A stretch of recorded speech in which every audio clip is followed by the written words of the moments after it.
Welcome to the Clutch TKO podcast. I'm your host, Mr. Clutch. Now, first thing we're going to talk about is episode 1. This is the first episode. New podcast, audio only at the moment. We do plan on bringing visuals in the future, but right now we only have audio. I hope everyone can subscribe, like, and enjoy the episode. Now, we're going to begin with the NBA season. This will be mainly a sports podcast. That's what I enjoy talking about. So, anybody else that enjoys, subscribe, like. NBA. Preseason starts in about 2 weeks. Anybody that's an NBA fan that waits for the NBA season every year like me will be excited. They're coming back locked and loaded. This might be the most exciting year for an NBA fan. So many different teams have improved the roster. So many different teams have a legitimate shot at making the playoffs and, giving anybody a run for their money. There's a lot of great teams out there right now. The Chicago Bulls have a new roster. I'm very intrigued on finding out how that comes together. The Lakers, they are looking great. The Brooklyn Nets, the Miami Heat, Golden State, Clay's coming back. Denver Nuggets, they're really good. I'm wondering what Michael Carter-Williams is gonna do. There's teams I'm leaving off the list, but there's a lot of great teams out there. The East, Giannis just won the championship. Can he repeat? Might this be a three-peat? He did win Defensive Player of the Year, and he also won MVP for a second time. So can he win a third MVP? Is this going to be a LeBron James, Michael Jordan situation? Will Giannis dominate the league going forward? These are all questions that are very intriguing. The preseason shall answer, and I'm so looking forward to it. Another thing in the NBA, the Lakers, specifically LeBron James. Now, LeBron James says this is his revenge season. #washed king. He feels slighted. Feels like the world is doubting him, crowning Kevin Durant as the new best player, Giannis Antetokounmpo as the new best player. But is LeBron still the best player? No one has really beat him when he had a full roster with Anthony Davis healthy. When he has been healthy, LeBron hasn't been beat in a while when he has a great roster. And he has a great roster this year with Russell Westbrook, Anthony Davis coming back from a long layoff. He should be a lot healthier this season. But I think they should keep Anthony Davis at the power forward position this year. One reason I figured that he got injured a lot last year was they tried to play him at center a lot more. And Anthony Davis is not a center. He doesn't enjoy it. They paid him, I think they said 60% of the time at center last year. I'm not exactly sure from previous years how much how much more of a load that is at the center position, but usually Anthony Davis likes to have a center next to him, banging in the paint, taking on that big load, and he likes to do his power forward thing, go out there and shoot and, do more of a finesse game. Sometimes he'll bring the power, but Anthony Davis does not want to be down there banging. He does not want problems with those boys down there. I do not recommend the Lakers put him down there. It's a great move that they got Dwight Howard back. He could bang a little bit. It's terrible that they couldn't get JaVale McGee. I never thought they should have gave up those two options in the paint. They were perfect for Anthony Davis, two different style type of centers. former Defensive Player of the Year, and Dwight Howard. Next to Anthony Davis, brilliant defense. I think it was a great match. It's a good thing that they got the centers they have now, but JaVale McGee was really good. 20 minutes here, Dwight Howard 20 minutes there. Maybe a little less depending on if they need to use Anthony Davis at the 5. So I really think they lost something with that. So I don't think they're the same team. Even though LeBron wants to have a revenge season, I just don't see how the Lakers is going to improve from what they were. I think they got better from last year, but from the previous year when they won the championship, I don't know if they're much better. I don't think so. They have Russell Westbrook. He's an all-star, triple-double aficionado. He's excellent, but Russell Westbrook cannot shoot. LeBron James has, although he's improved in this area, he's a much better shooter in the last couple of years, but he's still not known as a three-point shooter. He's not known to be the one spotting up for shots and important moments. He's still LeBron. He still drives to the paint, still dishes it out, like normal. So that dichotomy between him and Russell Westbrook is going to be very interesting. It's going to be very interesting to see if Anthony Davis could stay healthy. They have Rondo as the backup point guard. He also can't shoot. He had one good year, one good playoffs against the Miami Heat, but he can't shoot either. So this team is riddled with questionable players. They barely have youth. Carmelo's not really like a power forward. He's a small ball power forward. They don't really have any power forward besides Anthony Davis, which I guess since he's not playing the center, he could play playing power forward. But they have Kendrick Nunn also as their backup point. Kendrick Nunn I like. He comes from Miami. I think he's gonna improve a little bit. Might give them 12 points a game or something, but he'll be better. I think his trajectory is going up. He might end up becoming the starting point guard in the future. Who knows if he can improve his playmaking. Right now he's more of a scorer. He can shoot. He's not a sniper, but he can shoot.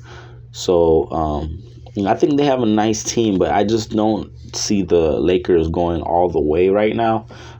Obviously, when I watch the preseason and I watch them throughout the season, I'll be able to make a better evaluation, see how things come together, because rosters do evolve during the season. They might make a trade. They might do something, they might figure out something, or they might just be a unique blend that works together. So we do have to keep an eye on that. So the Lakers, they have a shot, but I just don't see it. You guys let me know in the comments what your opinion is on the Lakers, if you think they are legitimate championship contenders. Now, they do have LeBron James, so you can never count them out. I wouldn't say that about Anthony Davis or Russell Westbrook. They're great players, but they don't ensure you a chance to win a title. They might ensure you a chance to get to the playoffs, but I think LeBron James is really the key to everything, unlocking everything. He's the co-GOAT or whatever they want to say, third or fourth best player all time. I don't know where people have him on his list, but he's up there. So LeBron will give him a shot, but I don't see them winning the championship at the moment. What we're going to talk about is the Brooklyn Nets. Also, we have to keep an eye on the Brooklyn Nets and the preseason.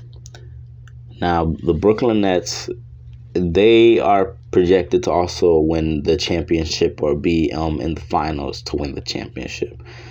I don't know how that's going to happen, because the Brooklyn Nets have one of the most injury-prone teams I've ever seen. Okay, we can start with Kevin Durant. He just came back from a major injury. He was almost out for like 2 years. He came back. He had a long layoff. He came back better than almost anybody, I've ever seen come back from that injury. Anybody that ever came back from that injury. But Kevin Durant, his game is not predicated on, doing too much. So, he takes a lot of shots. He doesn't, drive to the paint as much as LeBron.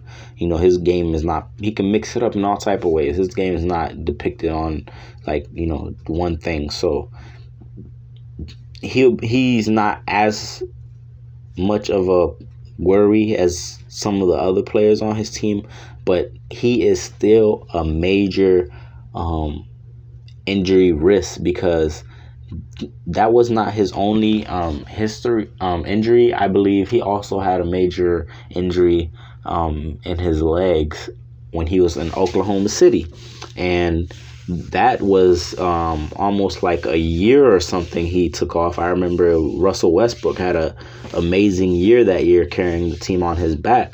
The same way when Russell Westbrook was injured for almost a year, Kevin Durant had a great year in Oklahoma, carrying the team on his back. But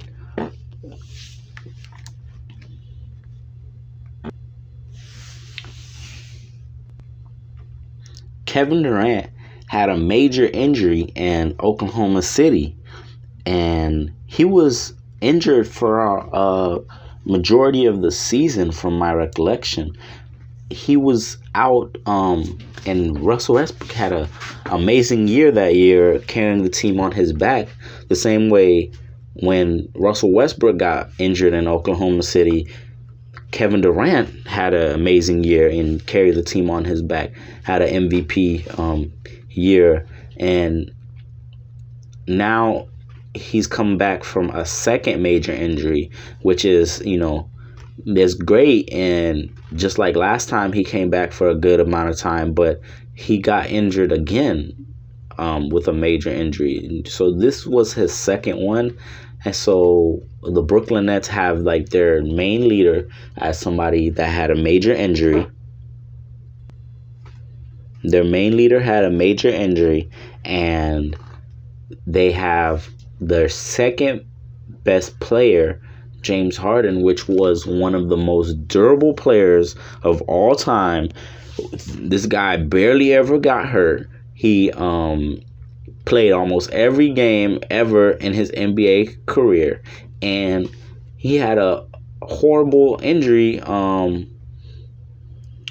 to his leg.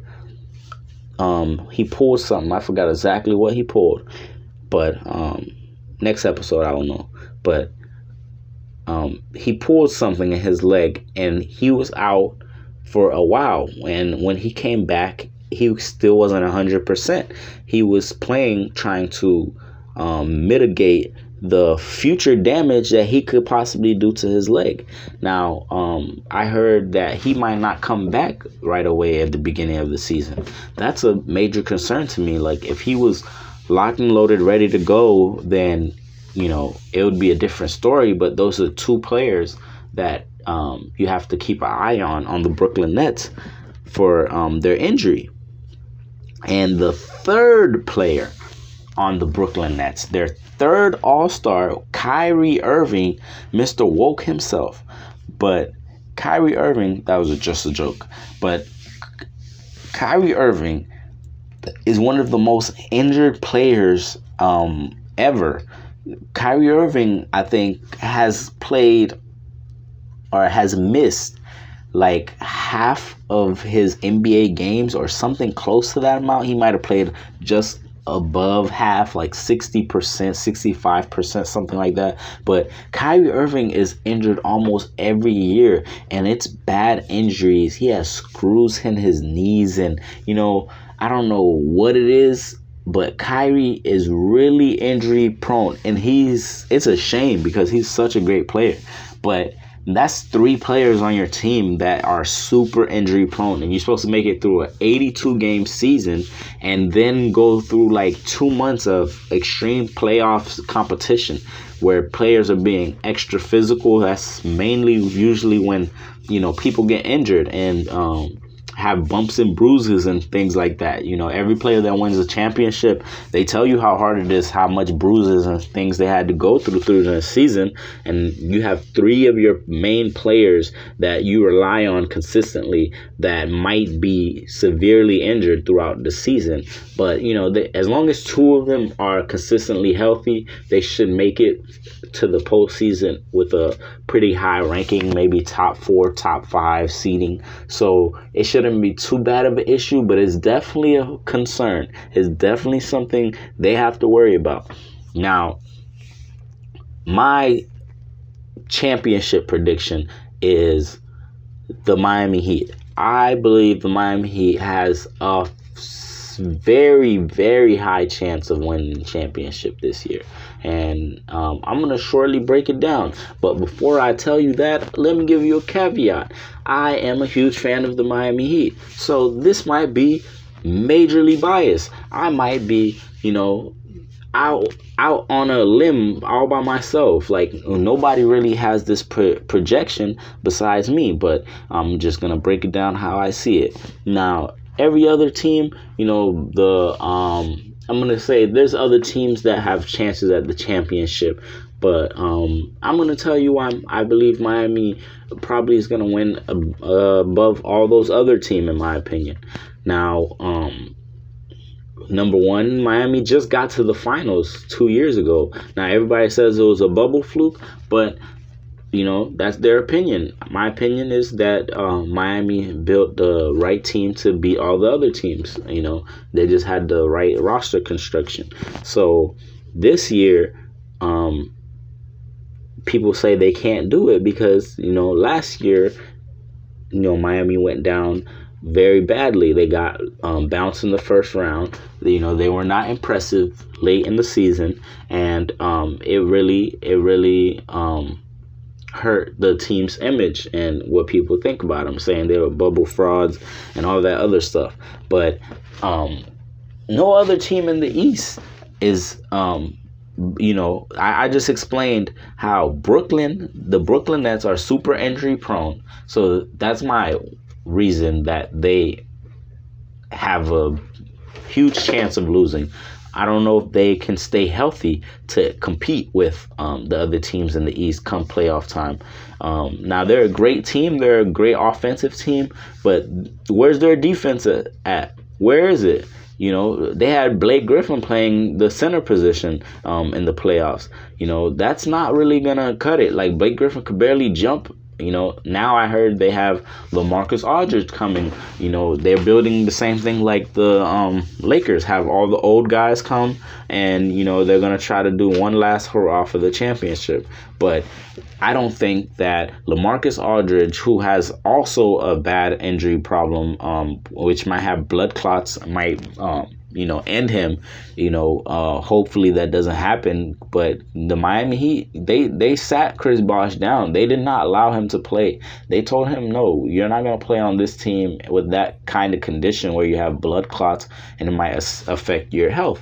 Now, it was a tough decision. Like, they still had to pay him his $20+ million a year, but they made the right decision, in my opinion. And LaMarcus Aldridge being allowed to go play with the Brooklyn Nets, although it's his right, I don't think the Brooklyn Nets should let him do something like that and risk his life over something as trivial as a basketball game. It's really not that big of a deal. But even if let's just hope nothing bad happens to LaMarcus. But let's just say that he has another flare-up again or something like that. That's going to affect his time with the team, his time to come back, because I don't think they're going to let him rush back like that with that type of health concerns. They have Blake Griffin. He's not the same player, although, Blake Griffin is still one of my favorite players. On one of his better days, like, the guy still could get buckets. Like, he could still pass extremely well. He's still a great player, but he's he doesn't have the same consistency that he's had. He's older now. He gets injured more, so it's sometimes I don't know what he has to do on a day-to-day to get himself going, but Blake is not the same player. So the Brooklyn Nets, I do not think Miami has anything to worry about in that department.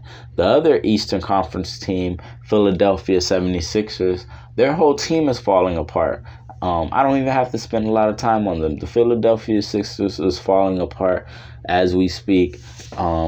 They have to trade Ben Simmons from, they don't have to, but, he's throwing a temper tantrum. He wants out. He doesn't want to shoot. He wants to play his game. Him and the superstar of the team, Joel Embiid, they do not seem to like each other or get along. Their games, more importantly, don't really match. They're two great players, but their games do not match. They do not fit each other. Everyone can see it. Everyone has been saying it for years. Ben Simmons, he's not confident shooting. He's not a good in-game shooter, even though he's Ray Allen in the gym when no one's there. But he's not that good shooting in the live game, and I can understand that. I'm not the best at basketball. I'm out there like Ray Allen sometimes, and then live games, it's Brick City, but it's cool. Ben, do your thing. You're not going to win the championship, at least not anytime soon. So Philadelphia is out of here. They're not going to do anything this year. At least I don't foresee that. Shock me. Go ahead. It'll be a pleasant surprise if they do. Not really, but now the other team in the East, the biggest threat, the one that everyone would probably be like, okay, if Brooklyn is not a threat, even though when they're healthy they are, I would admit they are a threat. But I still think if Brooklyn is healthy, Miami has a huge chance of beating them. Now, the Greek Freak, Giannis Antetokounmpo, Chris Middleton, Drew Holiday, that boy a beast. Drew Holiday is underrated. They make a great trio. Chris at the end with the clutch shots. Giannis, going GOAT mode in the finals. Where he had like 50 points, 10 plus rebounds, bunch of blocks, bunch of assists. Like he was a beast. But the last team to beat the Milwaukee Bucks in the playoffs was the Miami Heat, if I have to remind everyone. And they did it with Jay Crowder and Bam Adebayo when he was healthy. And they did it with Jimmy Butler. And they did it with a much inferior team than they have this year. They had Goran Dragic leading the way as the starting point guard.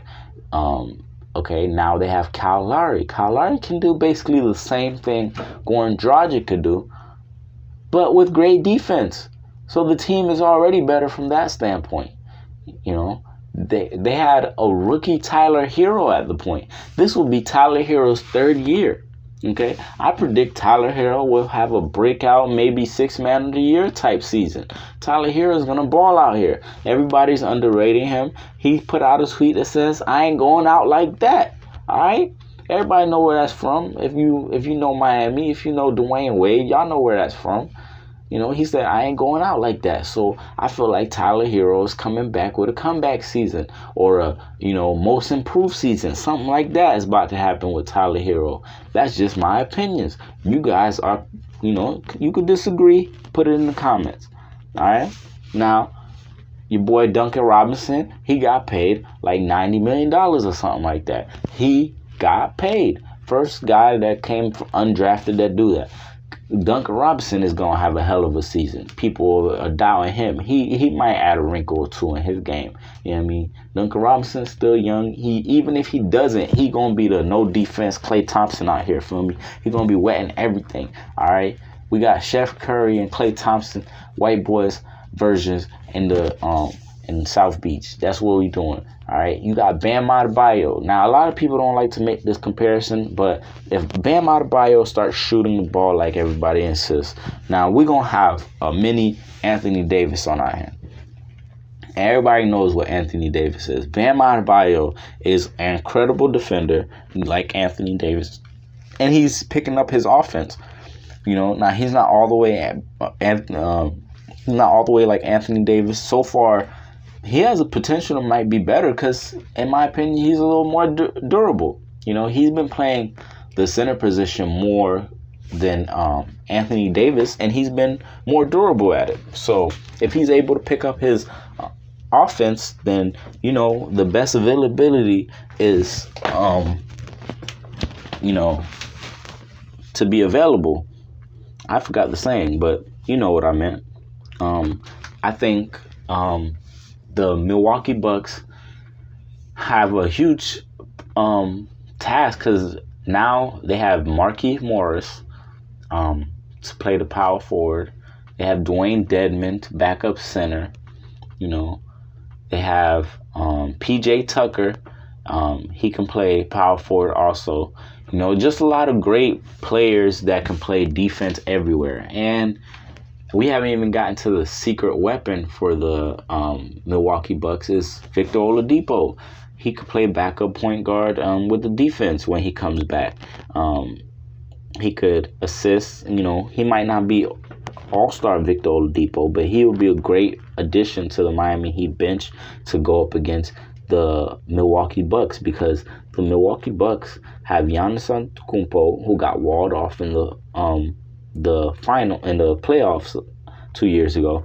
Now they added Drew Holiday, which made their team better. They figured out Chris Middleton is a great clutch time player, but you have all these players on Miami that can go up against them like man for man almost. You have Giannis. You could have Bam guard Giannis, although Giannis is a beast. Bam is one of the best defenders on Giannis in the NBA. Now you have other players like PJ Tucker, Markieff Morris. They could play the Jay Crowder role and wall off Giannis and make sure he doesn't drive to the paint, turn him to a three-point shooter like the Spurs did to LeBron James. You have Victor Oladipo, Kyle Lowry at the point guard spot to give trouble to Drew Holiday, and I think they just signed a backup point guard. I don't remember, maybe George Hill, but whoever it was, like those players can lock them up, and then you still have players on the Brooklyn Nets that will give us fits like Brook Lopez. On the Milwaukee Bucks, you'll have Brook Lopez that will give Miami some trouble because Miami doesn't have a center like that. So, but if they can play great small ball and get Brook off the floor, then and wall off Giannis, I think Miami has the best chance to knock off Milwaukee. Brooklyn has a great chance also because they did play them well in the playoffs. I would say that Brooklyn has a great chance too, but the problem with Brooklyn, once again, is nobody knows what their health would be like. They're a big question mark in my book, just because of the health factor. But if Brooklyn is healthy, then I think they have a better chance than everybody. But even against Brooklyn, I feel like Miami has the adequate defenders and also will have the scoring to go along with it. Now, Brooklyn might be the way better scorer when it comes to teams, but I think the blend of defense and offense in the East will get Miami to the NBA Finals. Now, if you look at the Lakers,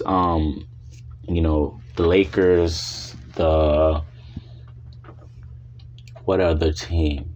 The Lakers, Denver Nuggets. Well, what other team? The Suns, the Utah Jazz. Those are about. I might be missing a team or two. I don't know. Portland, Dame is missing someone to run with, so he's probably not going to make it to the finals. You have what other team that's really good over there? I'm probably missing one that I can't remember. But if it was my guess to get to the finals,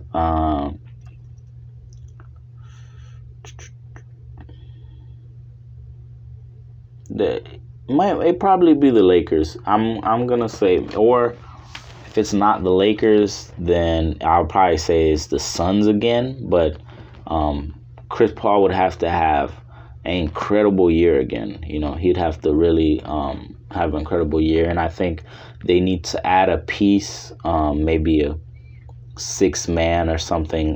They need to add another piece. So if they do that, then I think the Suns have a great chance.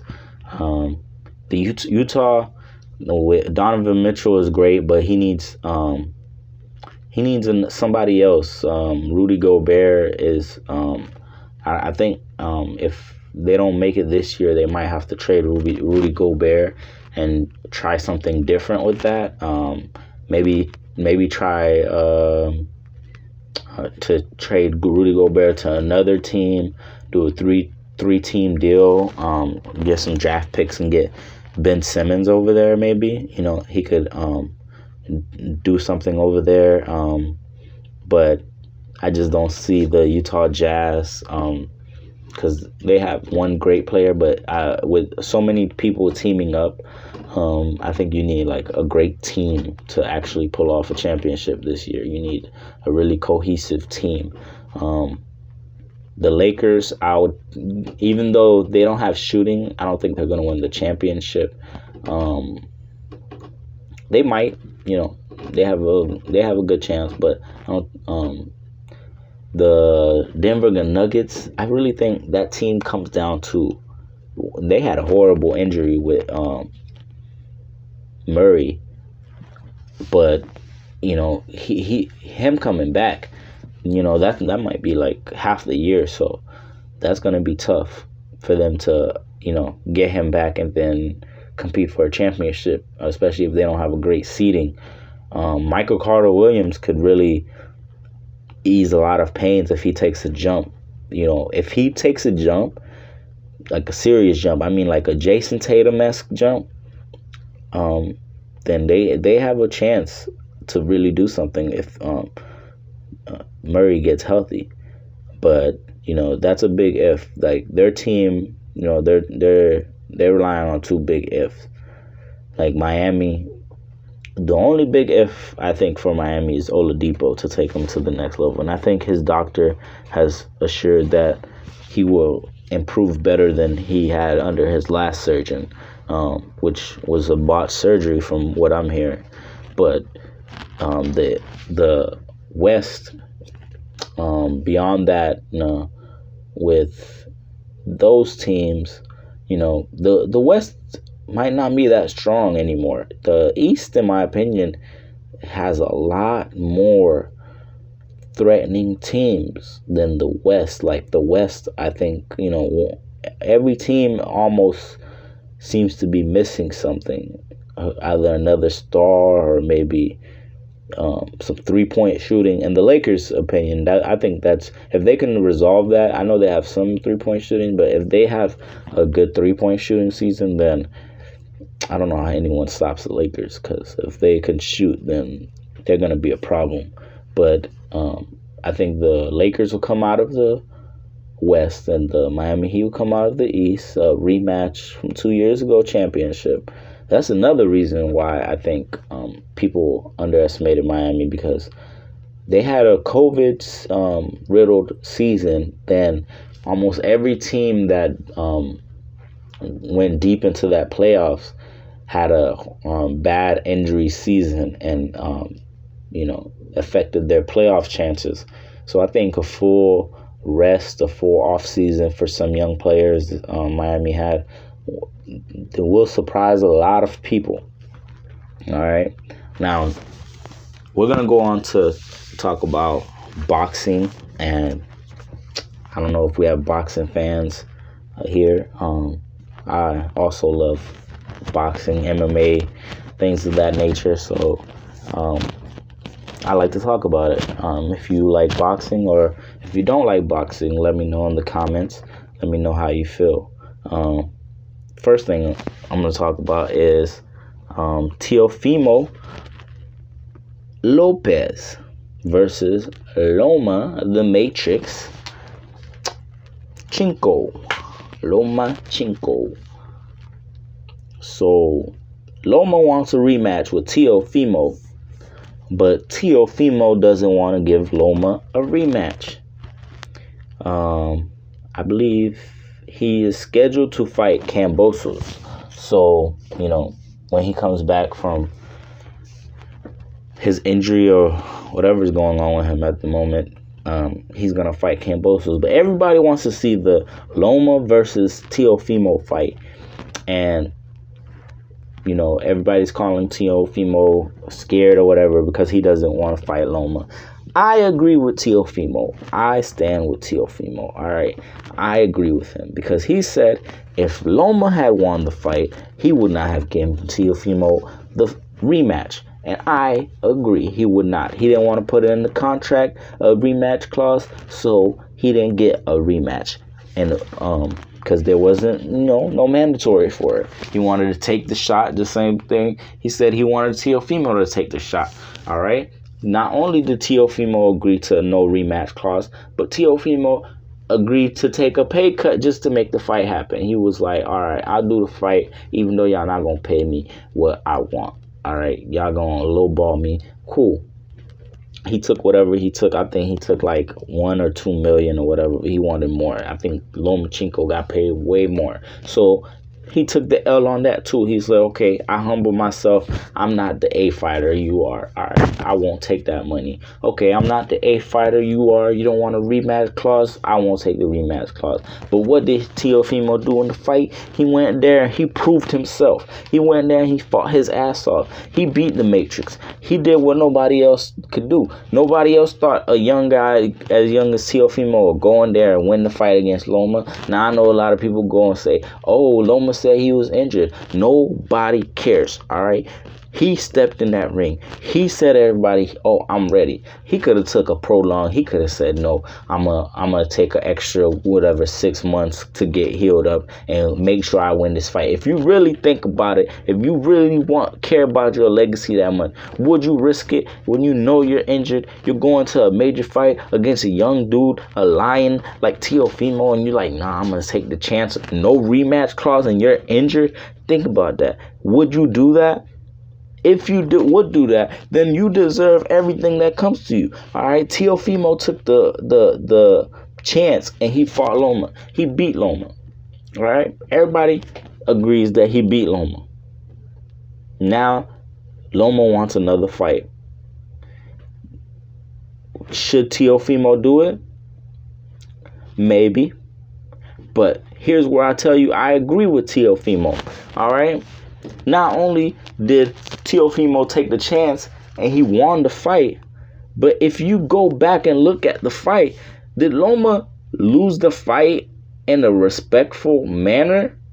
Nobody talks about this. Did Loma win that fight in a, honorable way? In my opinion, he lost the fight. He didn't even win the fight. He lost the fight. But did he fight in a honorable way? No, Loma tried so many tricks, so many moves that in my opinion, would call dirty. All right. When I watched that fight, I was shocked that Loma started resorting to these tactics. Loma had tricks up his sleeve that I never knew. I was like, this guy is even better than I thought. Okay. I was impressed. But also, I was like, this is some dirtbag stuff right here. Like, what the hell is he doing? He's like, he was trying to cut, like, Teofimo's dad kept saying, watch out, he's trying to cut you. He's trying to cut you. And look at the way he was trying to headbutt Teofimo. Look at the way he was trying to maneuver his head and stuff. Now, it's impressive as a person that likes, tricks and fighting and things like that.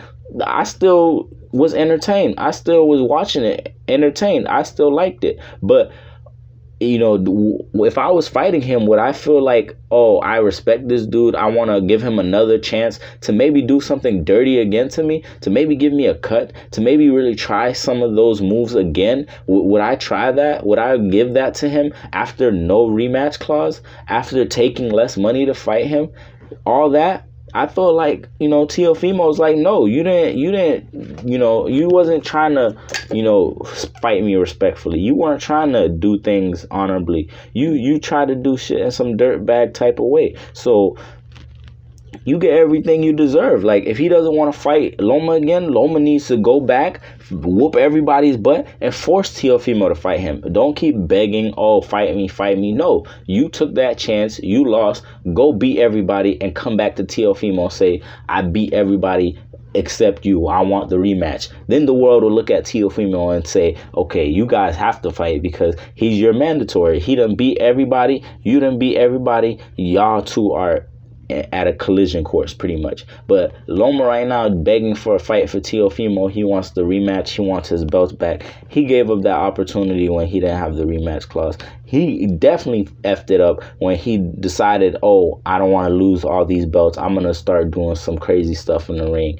to try to win this back, after I sat there for 4 or 5 rounds and did absolutely nothing, through like 3 or 4 punches. People say that, oh, Floyd Mayweather runs around the ring. Floyd Mayweather does this. But I don't know the last time Floyd Mayweather sat down for 4 or 5 rounds and barely threw any punches, didn't do anything, and lost the fight. Like, Floyd comes back and wins. Floyd makes adjustments. Floyd, if you get the best of Floyd for a round, the next round he's coming back. Like, Loma was losing 4 or 5 rounds easily. Not no, oh, it's a debate. To me, they were easily losses. Like, they were bad. Like, he was having an off night. So, that happens. But he took the risk. So he gotta make his bed and lie in it. Like, that's just the real talk. Like, I don't have no sympathy for Loma at the moment. He rich. He could take his, he still got a great name. He got a great brand.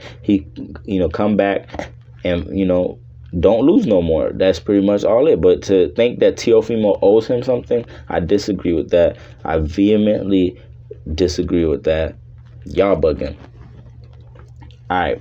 Next topic we're going to talk about is the Vitor Belfort versus the Evander Holyfield fight.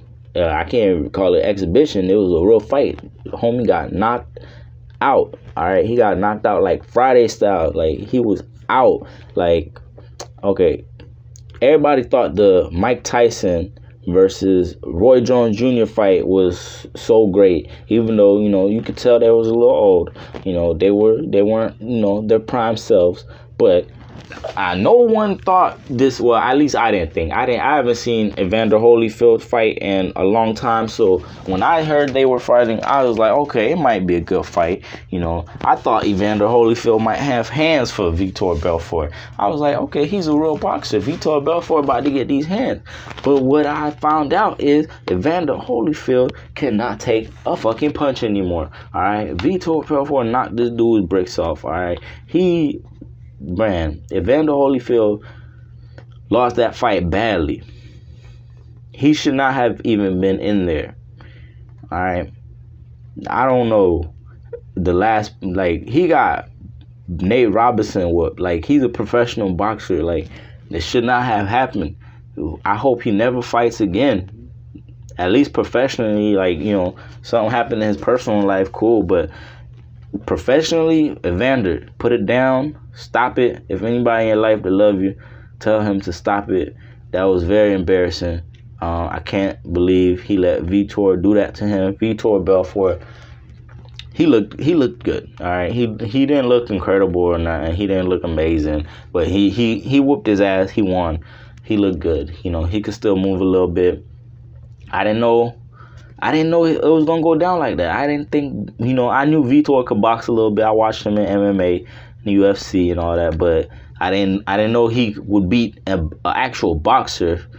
So, that was shocking. Like, Evander going down like that. Well, it wasn't shocking, but it was surprising. Let's just say that it was surprising. Evander, don't fight again. He got his head rocked. All right. Wow. It was bad. The other fight with MMA fighters this time. Now, Vitor Belfort was MMA fighter fighting Evander Holyfield, a boxer.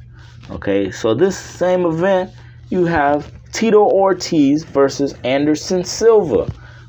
Another fight I thought would be great. Hey, Tito likes to fight standing up. Anderson Silva, mainly, sometimes he does his Brazilian Jiu-Jitsu stuff, but mainly he be knocking people out standing up. He got little karate kicks and different stuff like that, but mainly Anderson Silva will knock you out with them hands, all right? But Tito was not the guy that he used to be, all right? A lot of people said that Tito got, put out as revenge for what he did to Chuck Liddell. All right, Chuck Liddell and Tito Ortiz need to take a note right now and stop fighting. All right, I done seen both of these guys get knocked out more than I done seen almost any other white guy get knocked out consecutively. All right, they get knocked out almost every fight. One of them, like, they used to do knocking out. Now they get knocked out, and they should just put it down. Just stop them. Evander Holyfield. I don't know if they're gonna start a threes boxing league like Ice Cube did with all the old people. Have little old boxers in the nursing home fighting, but that's the route we going at this point with all these old people getting knocked the fuck out. All right, they need to stop this. It's not healthy. It's not cool. I did enjoy see Anderson Silva, but Anderson Silva didn't even do anything. This dude went in the corner. He dodged a punch. He did a little bob and weave. He didn't even bob. He just weaved. But he just slipped the punch. Went around with the hook. Did a little step around with the hook. Landed clean on the jaw. And knocked the dude out. It wasn't even anything complicated. Like, he let him come to him, and he hit him in the jaw with a hook. Like, it's basically what happened. All right? I don't know how Tito Ortiz let this happen. I don't know how Anderson Silva got away with just standing in the corner like that. And it's not even the old Anderson Silva. He can't even move like he used to. Like, I've seen Anderson Silva box before, and he was looking old. So, I don't know if these old boxing or old fighting things, Floyd started it, but it might die fast. Even Floyd's last fight against whatever Jake Paul or whatever the other Paul's name is, Logan Paul, I don't know which one he fought. I think he fought Jake, but it was bad. All right, Floyd should have won that easily. I don't care what size Jake Paul was. He's pretty impressive, actually. Jake Paul could fight a little bit, but against Floyd, man, it just showed me, like, these professional fighters, like, they're good, but if they're not in their prime, they don't have what they used to. Like, if you have a prime boxer, all right, watch out. But if you have a older fighter, from what it seems like, the average dude could go up against these guys. Like, the average dude that knows a little bit, that knows what he's doing, well, not even a little bit. Like, if you know what you're doing, like, you got a shot against these guys. Because this is embarrassing what I'm seeing. These old people got to stop it. At first, I thought the Jake Paul, Logan Paul, everything, that'd be good for boxing. But at this point, it's making boxing look trash, all right? The old people making it look trash. The young people need to fight. That's what needs to happen. The young people need to stop being scared of each other. Teofimo got to fight Gervonta. I need Devin Haney got to fight. What's the boy name? Devin Haney got to fight.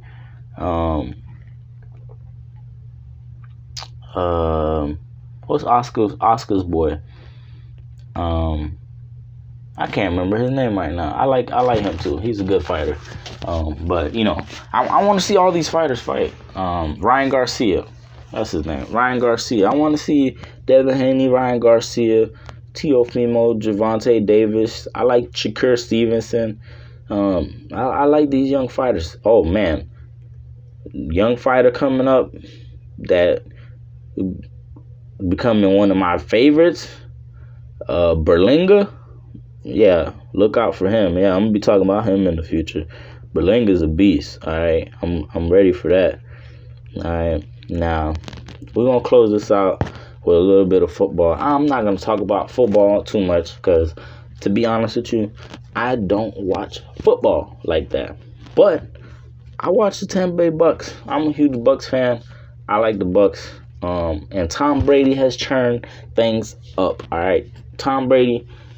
Man, thank you. You saved the day, bro. Tom Brady came out of nowhere. All right, I wasn't a huge Patriots fan. My wife is a Patriots fan, but I wasn't a huge Patriots fan. But I like them because they win. You know what I mean? Everybody likes a winner. Tom Brady, a winner. Dude got so much championship, GOAT status. Decided to come to Tampa. I had a good feeling they might win. Year one. Came here, stomped everything. So this year, I'm going to predict another championship. Yeah. 2 championships in Florida. Miami Heat. Tampa Bay Buccaneers. Okay, it's going down. And the Tampa Bay Lightning won a championship. So, Florida's doing real good right now. And Tom Brady, I feel like he's leading the way. He has brought a new energy to the Bucks.